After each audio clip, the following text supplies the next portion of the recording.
Le livre de 1 Corinthiens, nous allons prendre le chapitre 9 de 1 Corinthiens, la première lettre de Paul aux chrétiens de Corinthe, au chapitre 9. Chapitre 9, nous lisons 1 Corinthiens chapitre 9, versets 24 à 27.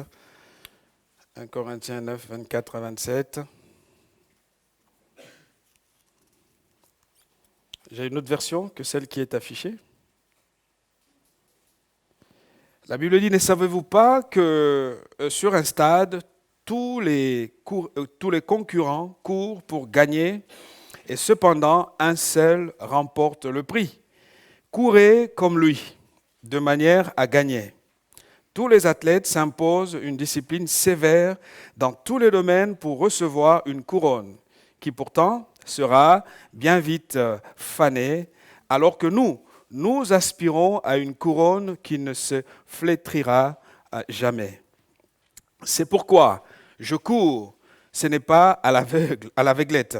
Et si je m'exerce à la boxe, ce n'est pas en donnant de coups en l'air. Je traite durement mon corps, je le maîtrise sévèrement, de peur qu'après avoir proclamé l'Évangile aux autres, je ne me trouve moi-même disqualifié. Amen. Donc nous allons prier avant d'aller plus loin. Seigneur, notre Dieu, nous voulons te bénir pour ce moment de partage de ta parole. Notre roi, nous te remercions pour la vie, nous te remercions pour la force, et nous te remercions pour l'Église, ton Église. Nous te remercions pour la grâce que nous avons d'être appelés serviteurs, d'être associés à toi pour œuvrer.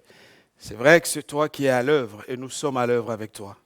Notre Dieu, tu bénis cette parole, tu bénis cette série que nous allons commencer afin de permettre à l'Église d'être fondée sur le roc, sur Jésus-Christ, d'être fondée sur la parole de vérité.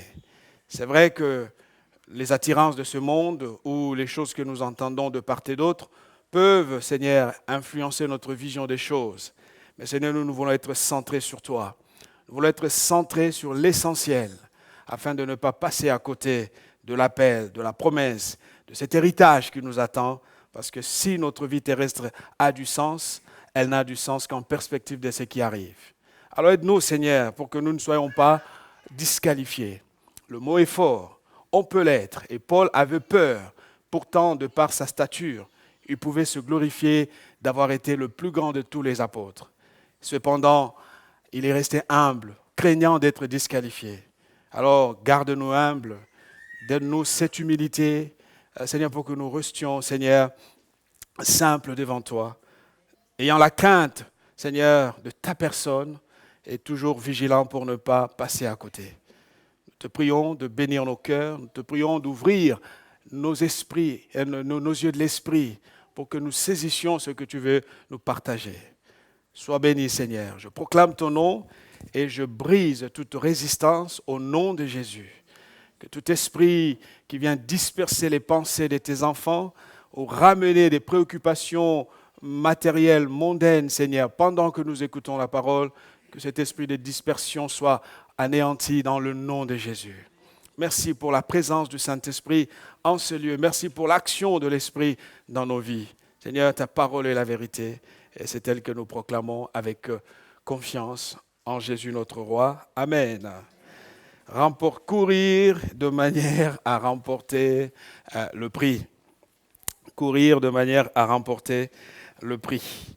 C'est vrai que nous sommes tous nombreux à attendre des choses de la part de Dieu. Et l'apôtre Paul était conscient de cela. Il va écrire cette belle épître qui, au fait, va nous permettre aujourd'hui, le dimanche prochain et les autres semaines qui arrivent, de revenir au fondement de notre foi et de nous dire où est-ce que je vais, qu'est-ce que je veux, comment les choses vont se passer. Et surtout, que chacun d'entre nous garde dans sa conscience, dans son âme, cette notion importante, la course, si nous la courons, c'est pour remporter la victoire.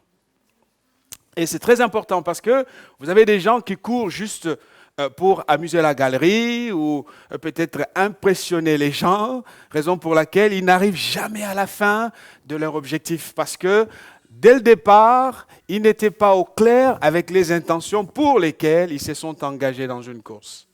Et nous qui sommes chrétiens, nous qui sommes disciples de Jésus, nous qui sommes enfants de Dieu, est-ce que nous nous sommes posé la question, pourquoi je suis chrétien? Qu'est-ce que je viens chercher? Où est-ce que je vais? Pourquoi je suis dans la foi? Amen. L'apôtre Paul a déjà auparavant prévenu les chrétiens de la ville de Corinthe dans un texte qui s'affiche.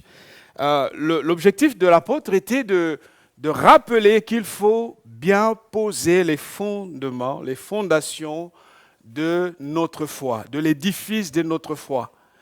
La grâce nous a touchés, nous a ouvert les yeux sur la réalité du roi des rois, de notre Seigneur Jésus-Christ. Et la parole de Dieu est là pour poser les bases, mais nous sommes associés à la construction, à cet édifice. Ainsi l'apôtre Paul disait, « Or, si quelqu'un bâtit sur ce fondement avec de l'or, le fondement, il est là, c'est Christ, c'est lui, c'est sa parole, c'est sa personne. » Alors, vous savez que les fondements ont besoin d'un complément. Comment je bâtis dessus? Et c'est le propos de l'apôtre. Il dit, si quelqu'un bâtit sur ce fondement avec de l'or, de l'argent, des pierres précieuses, du bois, du foin, du chaume, de l'œuvre de chacun sera manifestée. Car le jour la fera connaître parce qu'elle se révélera dans le feu, et le feu éprouvera ce que l'œuvre de chacun. Autrement dit, nous sommes convoqués au rendez-vous avec la réalité de ce que nous faisons. Certes, nous pouvons faire semblant pendant quelques années, ou faire comme si nous ne le savions pas, et puis arrive à un moment ou un autre une vague, une situation, un problème qui a pour objectif d'éprouver la réalité des fondations que nous avons posées. Et si l'apôtre Paul emploie les termes ou les images de l'or, de l'argent ou des pierres précieuses, c'est parce qu'en parallèle, il va aussi montrer les éléments de construction que certains utilisent pour édifier leur foi. Si je viens à l'église parce que j'ai besoin d'une guérison ou j'ai besoin d'un bien matériel, Dieu n'est pas contre cela. Seulement, ces motivations, ces raisons de mon arrivée, si une fois Dieu me répond, alors le moment viendra où je serai confronté à la réalité. Vais-je rester? De toute façon, j'ai eu ce que je suis venu chercher. Raison pour laquelle vous voyez des gens faire marche arrière. Et que Dieu n'a plus sa place centrale dans leur cœur parce qu'ils ne bâtissaient pas avec de l'or ou avec des pierres précieuses. Donc, revenons à notre message. Donc, très important, frères et sœurs, de bien poser les fondements de son édifice parce que le jour viendra, il y a toujours un jour où nous serons confrontés. Ce jour-là, et on peut prendre l'image du jour comme le grand jour, le jour du jugement, le jour du Seigneur. Mais les épreuves de la vie sont aussi des rendez-vous qui viennent vérifier la solidité de notre édifice. Vous savez, un enfant de Dieu qui tombe malade, l'enfant de Dieu qui est face à un péché majeur, toutes ces réalités, ce sont des éléments qui viennent vérifier sur quoi ai-je posé cet édifice. Amen. Je reviens à notre message. 3 caractéristiques qui décrivent un champion. Je sais que vous bougez parce que ça a changé. Hein? Donc, il y a un nouveau champion qui... 3 caractéristiques, selon Paul, qui décrivent le champion. Paul nous dit ceci, que le champion mène une vie disciplinée. Le champion, deuxièmement, se montre sérieux dans ses engagements. Et troisième chose, le champion connaît bien son adversaire. 3 choses importantes qui découlent de ce texte que nous venons de lire. Il mène une vie disciplinée, L'apôtre Paul l'a dit, les mots de Paul sont forts. Au verset 24, il dit ceci, « Ne savez-vous pas que sur un stade, tous les concurrents courent pour gagner ?» Tout le monde, au départ, court avec l'intention de gagner. Et Paul de dire, « Et cependant, un seul remporte le prix. Courez comme lui, de manière à gagner. » Et le verset 25, il dit, « Tous les athlètes s'imposent une discipline sévère. » Une discipline sévère parce qu'ils ont en vue, leur intention, c'est de gagner. La discipline implique des sacrifices consentis aujourd'hui parce que j'attends demain autre chose. Parce que je veux que demain soit différent. Je veux que mon nom soit inscrit quelque part pour qu'on dise « il a été le champion qui a détrôné tel ou tel athlète ». Là, nous sommes dans la logique des athlètes de ce monde. Une vie disciplinée, c'est très important parce que le parallèle est fait, établi par l'apôtre qui dit « nous devons faire comme eux, comme l'athlète, comme lui. Faisons, agissons de la même manière. » Deuxième chose, le champion se montre sérieux dans ses engagements. Lorsqu'il s'engage pour s'entraîner, si c'est à 5 heures du matin qu'il doit se lever, il va le faire. Parfois, il se lève même si son corps ne le veut pas qu'il le fasse. Il se lève parce qu'il sait ce qu'il va faire. Vous voyez, aujourd'hui, ça va à l'encontre de cet évangile aujourd'hui qui court partout, un évangile de tellement de facilité où on nous raconte tout et n'importe quoi, faisant de Dieu un magicien qui va, je ne sais, produire des choses par quel moyen. Troisièmement, l'apôtre Paul, au verset 27, il dit, je traite, il a identifié l'adversaire. L'adversaire qu'il faut traiter durement, ce n'est pas Satan. Oh, c'est plus simple, c'est beaucoup trop facile de dire que c'est Satan qui me tente, ou qui me fait ça, qui me fait ci. C'est la faute à l'ennemi, la faute au diable. Il dit, je traite durement mon corps. Et la parole de Dieu dit clairement que le droit que Satan a sur nous, c'est nous que nous lui donnons. Parce que nous sommes déjà en Christ. Nous avons la liberté, nous avons le pouvoir. Jésus a dit, tout pouvoir m'a été donné et nous a donné également ce pouvoir pour que nous agissions, que nous avancions en toute liberté. Liberté des enfants, liberté des hommes affranchis. Donc on va aujourd'hui parler du premier point. Les autres points seront déclinés par la suite. Premier point, une vie spirituellement disciplinée. C'est le problème de beaucoup de chrétiens aujourd'hui. La vie disciplinée. Paul dit, tous ceux qui combattent s'imposent toute espèce d'abstinence, et ils le font pour obtenir une couronne corruptible. Mais nous, faisons-le, voyez, faisons-le pour une couronne incorruptible. Ils s'imposent toute espèce d'abstinence. Vous savez, le grand problème qu'il y a eu avec un homme comme Samson, c'était sa vie indisciplinée. Samson avait été appelé par Dieu, établi pour être juge, qualifié, oint, l'onction de Dieu était sur sa vie. Et Dieu lui a donné toutes les promesses. Dieu a dit qu'il sera avec lui. Mais si Samson s'est retrouvé dans des difficultés, parce qu'il était un homme vraiment indiscipliné. Tantôt il est chez des prostituées, tantôt il va dire à la femme, pourtant on lui a dit de ne pas le faire, et il l'a fait parce qu'il pensait, il a cru que Dieu était un copain. Il y a des moments où Dieu nous laisse dans une clause de protection, et il arrive toujours un moment, si nous ne changeons pas, qu'il nous fasse payer le prix de notre folie. La vie indisciplinée de Samson va être une situation majeure, compliquée dans son parcours. Pourquoi? Parce que Samson a oublié que la grâce de Dieu est une chose. Vous savez, la grâce est une réalité à la fois divine et humaine. Dieu nous touche, Dieu nous accorde sa grâce, mais il est de ma responsabilité de répondre favorablement à cette grâce par mon attachement, par ma manière de vivre pour être agréable au Seigneur. Donc, comprenons bien que lorsque nous parlons de la vie disciplinée, il est question de la discipline dépendance. À la différence, quand l'enfant de Dieu décide de vivre une vie disciplinée, ce n'est pas à comparer avec l'homme du monde qui entre dans une logique d'ascèse, dans une logique de privation, dans une logique de je vais perdre tant de kilos parce que je vais être beau. Même si ça fait du bien à la santé, pourquoi pas. Mais quand l'enfant de Dieu décide de vivre une vie disciplinée, c'est parce qu'il veut se placer sous la dépendance de Dieu.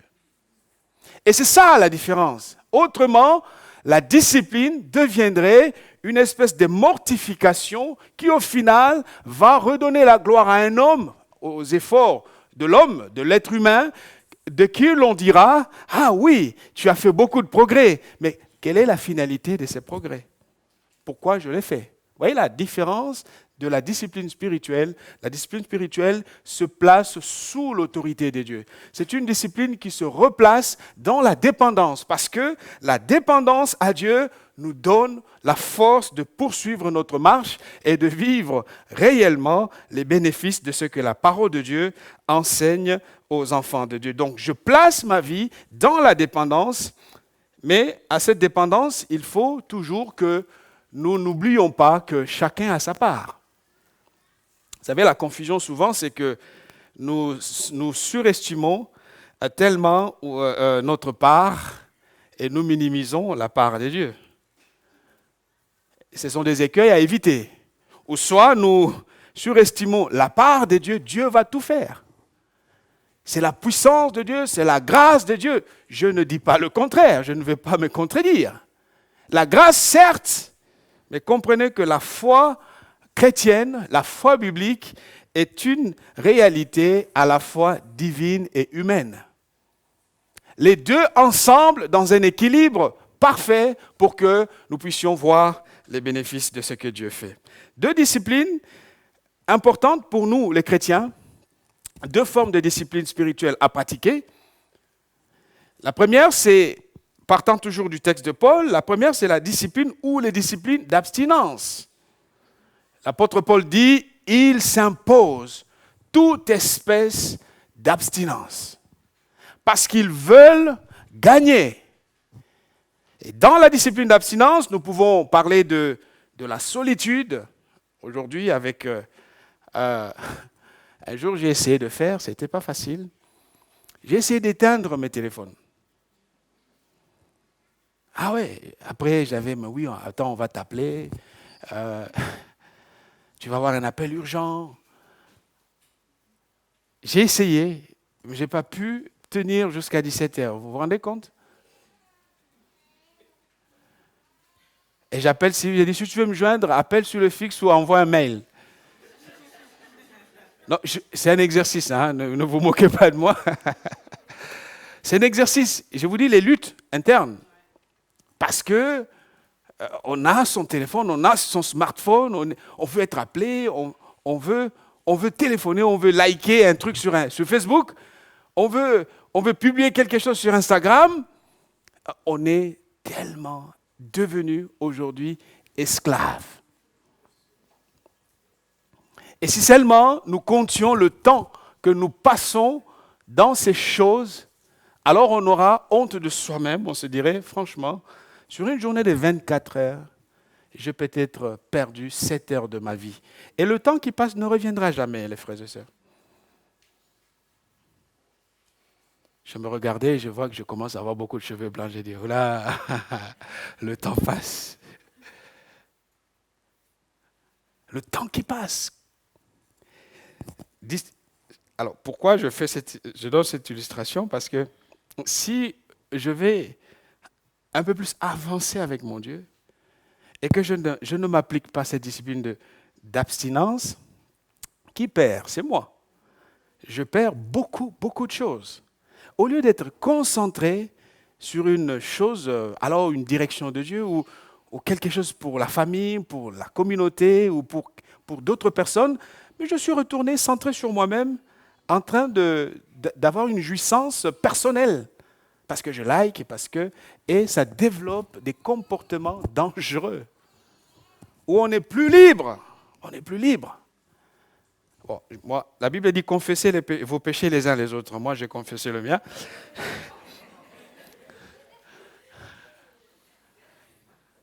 Et je sais que vous... La solitude, le silence, le jeûne, on va revenir sur ça, etc. Et puis il y a les disciplines d'engagement. Abstinence, oui, mais je me discipline pour m'engager. Les disciplines d'engagement, parce que là, on est en train de voir que fait le champion, qu'est-ce que Paul, l'apôtre, pensait de ces choses. Étude de la parole de Dieu. Vous savez, la Bible n'est pas qu'à lire, elle est à étudier.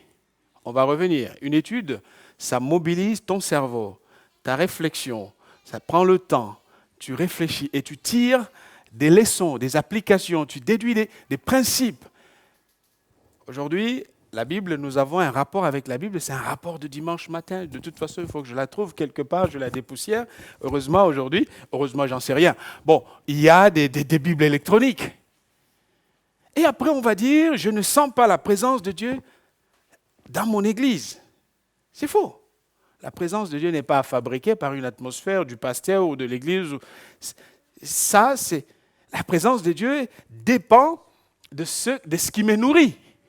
Comment je suis nourri? Qu'est-ce que je mange?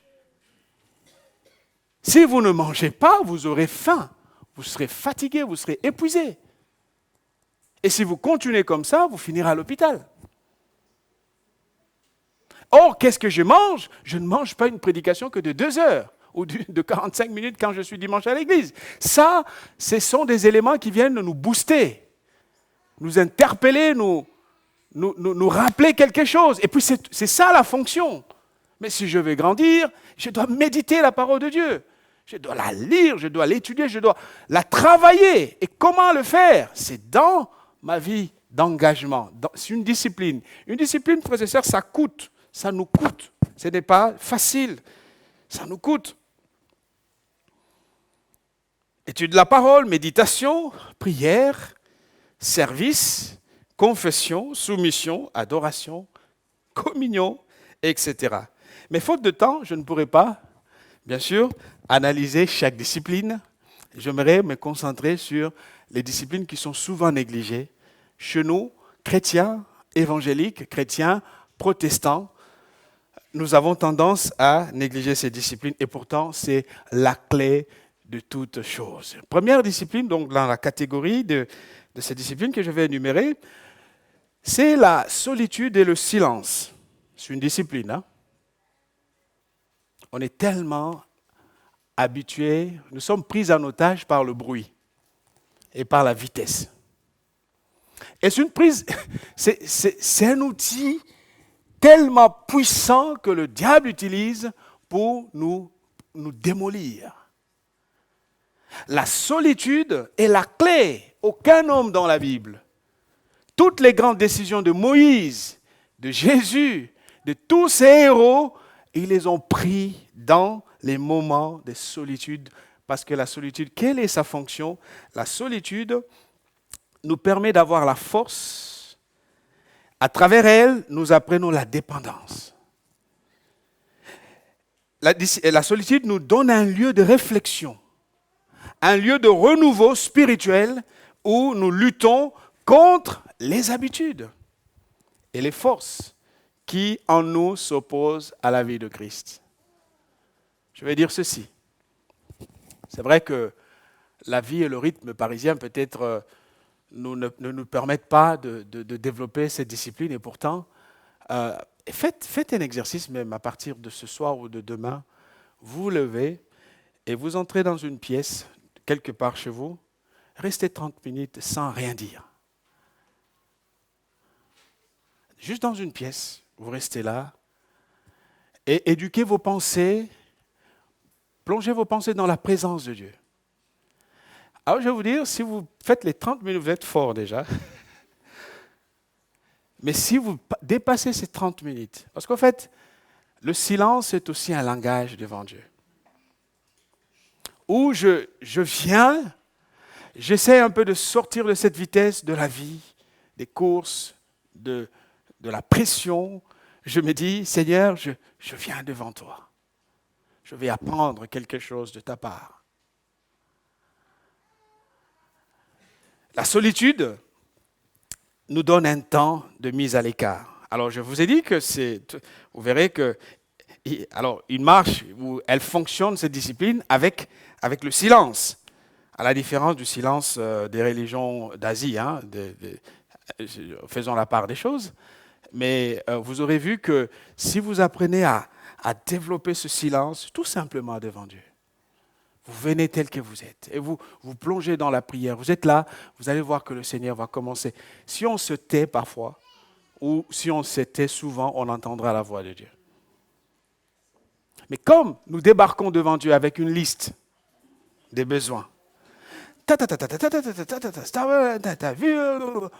et parfois avec le ton qui s'élève, c'est comme si on criait, on insultait Dieu. Attends, Dieu n'a pas besoin de tout ça. Je peux venir, Seigneur, tu sais ce qui me dépasse. Mais le but pour lequel je suis ici, c'est que je vais prendre plaisir en ta présence. On va être ensemble. Alors, placez-vous un seul instant dans la peau de notre président de la République. Et donc, vous avez un ami qui est dans la souffrance. Et cet ami est vraiment un ami à vous. Allez-vous le laisser souffrir? Si c'est votre meilleur ami, qu'est-ce que vous ferez? Vous interviendrez. Parce qu'il y a une relation sincère, amicale et profonde entre vous deux. Vous ne verrez pas. Parfois, il y a des choses que Dieu ne fait pas dans notre vie parce que nous n'avons pas atteint ce niveau d'être l'ami de Dieu comme Abraham l'était. Nous sommes dans une relation de servitude. Seigneur, mon Seigneur donne. Oui, il est le Seigneur. Mais il y a des moments où, si je prends plaisir dans la présence de Dieu, Dieu connaît mon cœur, Dieu voit mes luttes, Dieu entend mes cris, Dieu voit mes larmes. Mais si je viens devant lui, Seigneur, je veux qu'on soit ensemble. Tu connais de quoi est faite cette journée. Seigneur, je suis là. Tel que je suis. Ça ne va pas trop chez moi. Et tu le sais, je sais que tu le sais. Mais je veux qu'on soit ensemble. Vous verrez que ça va changer beaucoup de choses. Ça va changer beaucoup de choses. Dieu était incapable, une manière de parler, de cacher à Abraham le dessein qu'il avait sur Sodome. Il veut détruire Sodome. Il a résolu. De toute façon, il l'a fait. Il va le faire. Seulement, il dit, cacherai-je Abraham? Est-ce que pourrais-je cacher cette intention, ce projet à Abraham? Pourquoi Dieu ne pouvait pas le faire? Parce que la Bible déclare, Abraham était l'ami de Dieu. Il était l'ami de Dieu. Frères et sœurs, nous avons besoin de revenir à ces disciplines que nous oublions. Lorsque nous regardons la parole de Dieu, Matthieu 14, versets 22 à 23, Matthieu 14, 22 à 23, nous pouvons lire, vous pouvez noter, je vais lire quelques versets d'affilée. Matthieu 14, 22 à 23, il est écrit, « Aussitôt, il obligea les disciples à monter dans la barque et à passer avant lui de l'autre côté, pendant qu'il renverrait la foule. » Qu'est-ce que Jésus fait? Il y a du succès. La foule est là. Les gens sont là. Et Jésus se disait, parce qu'il avait porté la chair, il avait porté la nature humaine, il veillait pour ne pas commettre de péché, bien qu'en lui il n'y avait pas de péché. Seulement, il était vigilant. La suite nous dit, quand il eut renvoyé la foule, il monta sur la montagne pour faire quoi? Pour prier à l'écart. Pour prier à l'écart. Ça date de quand, la dernière fois, que tu as pris du temps, tu as mis du temps de côté pour chercher la face de Dieu en disant, 3 jours, 1 semaine, je me retire dans la présence de Dieu. Je vais être avec lui. Je vais mettre de côté. C'est vrai que nous avons une liste de nos vacances. Nous préparons nos destinations. Déjà, dès maintenant, l'année prochaine, je vais faire ça et ça et ça. Et dans toutes ces projections, y a-t-il une possibilité de dire 3 jours, je vais dans un monastère quelque part, prier, me retirer, prier, réfléchir, chercher la face de Dieu? Alors mon église ne le fait pas, à l'église on ne nous propose rien, mais ce n'est pas une question d'église. C'est une question de tes priorités, de ce que toi tu veux, de comment tu veux que les choses se passent. Il y a du succès, la foule est là, les gens sont là, on chante pour lui, et Jésus se met à l'écart. Pourquoi? Parce que la foule qui applaudit, la foule qui reconnaît le succès, si elle n'est pas bien gérée, elle peut être une source de péché. La vitesse qui nous emporte, si nous ne la gérons pas bien, elle peut être une source de souffrance pour nos vies. Et la Bible dit, et comme le soir était venu, il était là, tout seul. Alors, qu'est-ce qui se passait? La Bible ne le dit pas, mais il a voulu être seul avec Dieu. Sois un peu seul avec Dieu. Parce que si ta force, c'est toujours d'être entouré, quand la souffrance frappe, elle ne frappe pas collectivement. Hein? Et si tu ne développes pas cette force spirituelle de pouvoir chercher, être seul avec Dieu, c'est tôt le matin pendant que les gens dorment ou tard le soir. Tout dépend de ton horloge biologique. Et là, tu es devant le Seigneur. Tu es avec lui. Tu cherches à approfondir la relation avec le Seigneur. Marc 1,35 nous dit vers le matin, pendant qu'il faisait encore très sombre. Il faisait encore très sombre, il se leva et il sortit pour aller dans un lieu désert où il pria. Alors moi, je suis toujours impressionné par le Seigneur parce que la Bible dit qu'il était 100% Dieu, immortel, éternel, tout-puissant, roi de rois, Seigneur des seigneurs, mais quand il est arrivé sur terre, Allah, il avait besoin de prier. Et il priait régulièrement.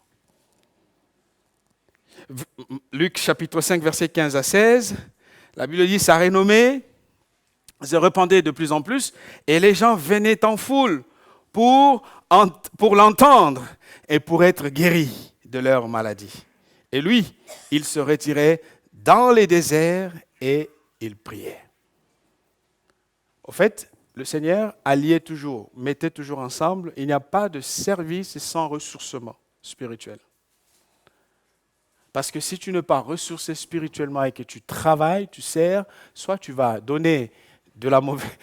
En fait, quand la source est déjà sale, elle communique, elle va salir aussi l'eau qu'elle va propager, qu'elle va donner. Et le travail spirituel, ça pompe beaucoup d'énergie. Et ce n'est pas charnel, ce n'est pas humain qu'on le fait. La foule qui venait être guérie, l'onction, la puissance sortait. Le seul moyen, la seule solution pour renouveler cette onction, c'était que lui aussi se retire et qu'il prie dans la solitude. Si nous servons Dieu à l'Église et que nous sommes dans quel que soit le ministère, le service dans lequel nous sommes, si nous ne nous ressourçons pas, nous commencerons à donner autre chose. Et au lieu que ça soit la bénédiction, ça sera la malédiction. Ça sera des choses, ça va aller dans tous les sens. Alors quelqu'un me dira, mais c'est Dieu qui agit. Mais bien sûr que c'est Dieu qui agit. Mais Jésus était Dieu. Mais il était tout le temps en train de se ressourcer. Parce que le renouvellement n'est pas un billet garanti éternellement. Il faut constamment se renouveler. Il faut constamment rechercher, rafraîchir l'onction. David dit que ma coupe déborde. Il avait besoin d'une onction fraîche en permanence. Et Jean 6, 15 dit, et Jésus sachant qu'ils allaient venir l'enlever pour le faire roi, hein, le succès. Ah, quand tu n'es pas là, ça ne marche pas. On aime que ce soit toi, on aime que ce soit elle. Oh, tu sais, tu es fort. Oh, tu fais ça très bien. Oui. Mais il voulait le faire roi. Écoutez la réaction. Il se retira de nouveau sur la montagne, lui seul. Pourquoi il est allé seul? Parce que Pierre aurait pu le raisonner. Tu sais, attends, franchement, peut-être que... Nous connaissons le tempérament de Pierre. Mais Jésus est parti seul. Va tout seul. Cherche la face de Dieu. Réfléchis, prie. Cherche Dieu. Le Seigneur te connaît. Si Dieu t'a appelé, si Dieu est avec toi, il guidera également tes pas. Je vais donner 3 moments clés de la vie du Seigneur pour nous montrer ce que la solitude a produit dans sa vie. D'abord, dans le désert. Vous savez, je dis que tous les grands hommes, même dans la Bible, reprenez votre Bible, faites cette étude, vous verrez.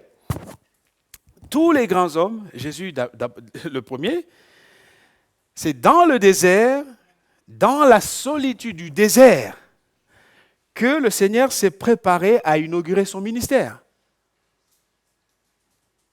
Avant de commencer le ministère, la Bible dit, il se retira dans le désert. Vous pouvez prendre ce texte de Matthieu 4. Matthieu 4, versets 1 à 11. On ne va pas le lire. S'il l'a fait, il a inauguré son ministère. Avant de l'inaugurer, Jésus va dans le désert. Et là, tout seul. Et là, il place le ministère. Et là, il prie le Seigneur. Et ce n'est pas fini. Et tous les grands moments de sa vie. Deuxième chose, c'est dans la solitude de la montagne que Jésus va se préparer à choisir les disciples. Encore ici, il est seul, il prie, il se prépare. Et dans la solitude du jardin, que le Seigneur Jésus se prépare, ou se prépara, pour offrir sa vie en sacrifice pour les péchés du monde. 3 moments clés de sa vie, avant de commencer son ministère, duquel nous serons sauvés, dans la montagne, pour chercher les gens, les ouvriers qui allaient travailler avec lui, et quand il a tout fait son travail, avant de mourir, il se retira seul. Et là, dans le jardin, il cherche la face de Dieu. Et il prie. Et là, il commence à demander, nous connaissons ce qui se passe, il demande le renouvellement, il demande à Dieu de lui donner la force d'accepter de passer par où il est passé. Il est important de ne pas confondre la solitude et l'isolement. Ne me comprenez pas mal. La solitude n'est pas l'isolement.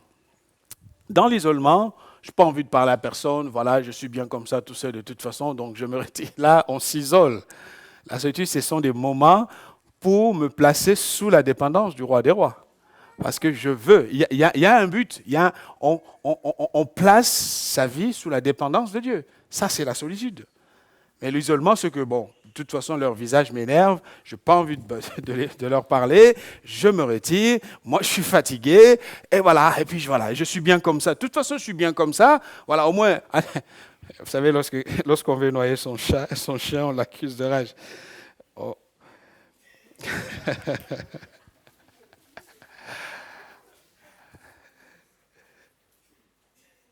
Chaque fois que le Seigneur Jésus recherchait la solitude, c'était pour se retrouver en présence de son Père céleste. Amen. Le silence, très important. Il y a un texte de Ésaïe, le prophète Ésaïe qui nous dit, dans Ésaïe 30, vous pouvez prendre Ésaïe 30, verset 15. Nous connaissons bien ce texte. Il est souvent cité. Le prophète Ésaïe, chapitre 30, verset 15. La parole de Dieu dit, « Car ainsi a parlé l'Éternel, le Saint d'Israël, c'est dans la tranquillité et le repos que sera votre salut. C'est dans le calme et la confiance que sera votre force. » J'aimerais m'arrêter là, mais la Bible complète. Mais vous ne l'avez pas voulu. Vous ne l'avez pas voulu. Dieu a exprimé ses intentions qui apporteront le bonheur à ses enfants, mais ils n'ont pas voulu d'être dans le silence, dans le repos, dans le calme. Donc, c'est très important de veiller à ces choses pour que nous ne puissions pas laisser l'adversaire nous détruire ou la chair envahir notre vie et commencer au final par nous dicter sa volonté. Après, deuxième discipline, c'est la discipline ou les disciplines d'engagement. Il y a la parole de Dieu, il y a la méditation, il y a la prière. Je sélectionne, je dis. Nous savons que j'ai mis l'accent sur des disciplines qui ont tendance à être négligées. Donc sinon, la liste est longue. Vous avez peut-être entendu parler de cela quelque part. J'aimerais parler de pourquoi on étudie la parole. Vous savez, la discipline de l'étude de la parole de Dieu est au cœur de notre alimentation et de notre croissance spirituelle. Je ne peux pas spirituellement grandir si je ne me nourris pas de la parole. Alors nous avons les paroles des politiciens, les paroles des scientifiques, les paroles de gens qui nous influencent, mais la parole de Dieu, souffre énormément. Comment voulez-vous être alimenté? Comment voulez-vous grandir spirituellement si vous n'étudiez? Il s'agit d'étudier, de réfléchir, de travailler la parole. Parce que lorsque les moments difficiles arrivent, quand Jésus est tenté dans le désert, s'il va repousser l'adversaire, c'est basé sur la parole. Frères et sœurs, des recettes miracles que nous voulons avoir, ça ne marche pas. Dieu est beaucoup plus pratique, beaucoup plus simple que nous. Parce que nous avons une idée magique. Pourtant, Dieu est dans la pratique. Pourquoi? Parce que l'apôtre Paul déjà disait ceci à son fils dans la foi, Timothée. Et j'aime beaucoup ce texte. Paul dit ceci: toi, mon fils Timothée, jeune homme qui a commencé à suivre Paul à l'âge de 16 ans, Paul lui dit: toi, demeure dans les choses que tu as apprises et reconnues certaines, sachant de qui tu les as apprises.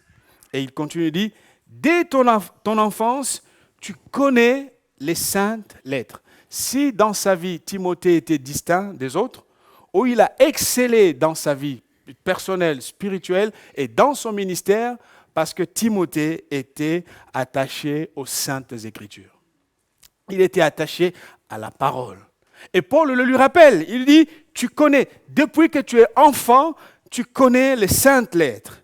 Ces saintes lettres peuvent te rendre sage à salut. Le salut, la sagesse vient de la parole de Dieu, viennent de la parole de Dieu. Et il dit: toute écriture est inspirée de Dieu et utile pour enseigner, pour convaincre, pour corriger, pour instruire dans la justice. Et il y a le but. Il dit: afin que l'homme de Dieu, la femme de Dieu, l'enfant de Dieu soit accompli et propre à toute bonne œuvre. Voyez, ce n'est pas le fait que prie pour moi, alors je vais être nourri spirituellement. Non. Ça crée des hérésies, ça crée des déviations majeures qui existent aujourd'hui. On peut toujours prier pour toi, mais la prière la plus efficace pour toi, c'est toi-même. Amen. Ah oui, la prière la plus efficace pour ma vie, c'est celle que je fais moi-même à Dieu. De toute façon, le voile est déchiré. Il n'y a plus d'intermédiaire. Vous savez, la vérité coûte. Parce que la vérité a ceci de... Elle nous bouleverse parce qu'on nous dit des choses vraies et ça, on n'aime pas. Prie pour moi. Oui, je vais prier pour toi. Mais la prière la plus efficace, c'est celle que je fais moi-même pour moi. Nourrissons-nous de la parole de Dieu. Timothée a grandi spirituellement parce que Timothée, depuis qu'il était petit, depuis qu'il était jeune homme, Paul lui dit: ça, tu le sais, tu le connais et tu t'attaches à cela. C'est ça la différence. Tu seras distinct des autres, tu vas exceller si tu t'attaches à la parole et à la parole seule. La méditation, un autre point important. Pourquoi on médite? Parce que notre esprit ne peut pas rester sans penser à quelque chose.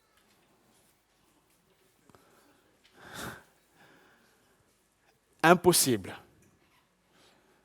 Tout le temps, l'homme doit penser à quelque chose. L'esprit de l'homme ne peut rester inactif. Et la méditation nous permet de réorienter nos pensées vers Dieu.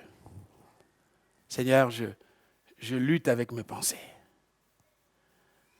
Ces pensées qui sont là, tu es bon à rien, tu es paumé, tu vas mourir. Non. Seigneur, c'est vers toi que je vais diriger ces pensées. Quelqu'un a dit ceci, c'est juste une citation que j'aimerais que nous lisions, une vieille maxime, je ne sais, je l'ai trouvée, voilà, je la partage, qui dit ceci: semez une pensée, vous récolterez une action. Semez une action, vous récolterez une habitude. Semez une habitude, vous récolterez un caractère. Et semez un caractère, vous récolterez une destinée. Au fait, nous partons de la pensée à la destinée. Si nous ne gérons pas bien ces deux moments, la bonne pensée nous amène vers la bonne destinée, la mauvaise pensée également nous amène vers la mauvaise destinée. Parce que c'est puissant, parce que c'est une sémence, parce que ça agit. Alors dans la méditation, quand je me place devant Dieu, qu'est-ce que je suis en train de faire? J'éduque mes pensées, je les réoriente vers Dieu. Seigneur, je suis là devant toi. Oh, une pensée peut-être de convoitise peut m'envahir. Seigneur, s'il te plaît, enlève ça. Moi, c'est toi ma force. Une pensée de haine, de jalousie, de colère peut m'envahir par rapport à quelqu'un qui m'a blessé, qui m'a fait du mal. Je vais réagir comme un homme charnel, mais la parole de Dieu me dit, mais non, tu n'as pas, non, tu n'as pas le droit. Et je me ressaisis. Vous voyez? Parce que, bien que Christ nous ait déjà sauvés, ne vous en faites pas, toutes les œuvres de la chair sont en nous encore. Alléluia. Puis il y a la prière, mais la prière, je n'ai pas beaucoup de choses à dire parce que la prière demande de sujets, du temps. La prière, c'est quoi la prière? C'est prendre plaisir dans la présence de Dieu, comme disait John Piper. Et si tu ne pries pas, donc tu ne veux pas prendre plaisir dans la présence de Dieu. Tu le vis comme quelque chose qui t'embête. Tu le vis comme quelque chose qui te fatigue. Tu n'as pas envie. Tu n'as pas envie. Alors, si pour toi, prier, c'est Seigneur, je vais être heureux en ta présence, alors je prie. Que le Seigneur nous fasse grâce. Et revenons à la vie disciplinée.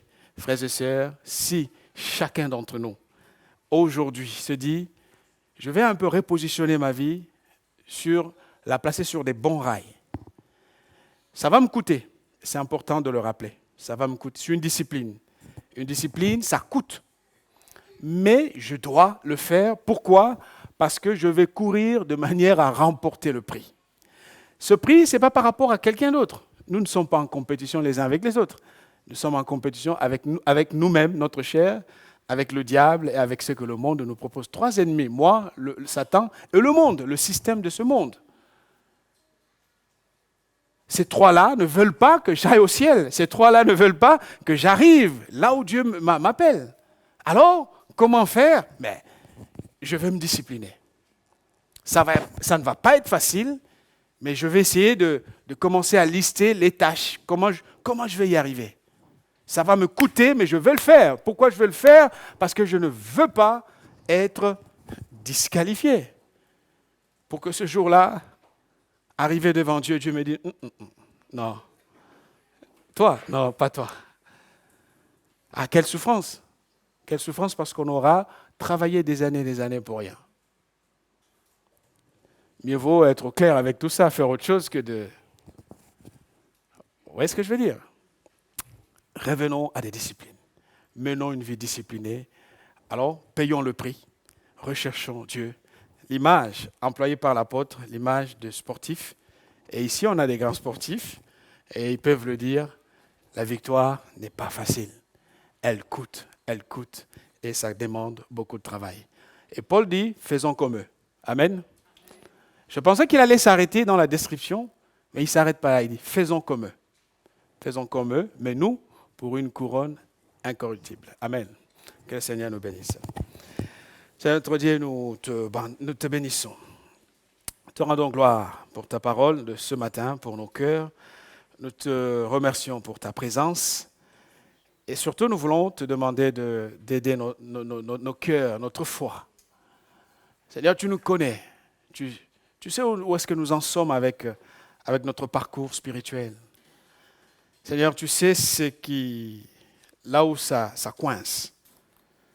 Un caractère mauvais, une vie totalement indisciplinée. Tout le temps emporté par des choses de la vie. Ou peut-être par des toutes petites distractions, mais qui le sont quand même. Le résultat, c'est que cela imprime une autre destinée à notre vie. Te prions, Seigneur, de nous aider. Te prions, notre Roi, de travailler notre caractère. Alléluia. Nous avons besoin de toi, Seigneur. Nous allons nous incliner pendant un moment dans la prière. Sois pas pressé, cherche à placer ta vie devant Dieu.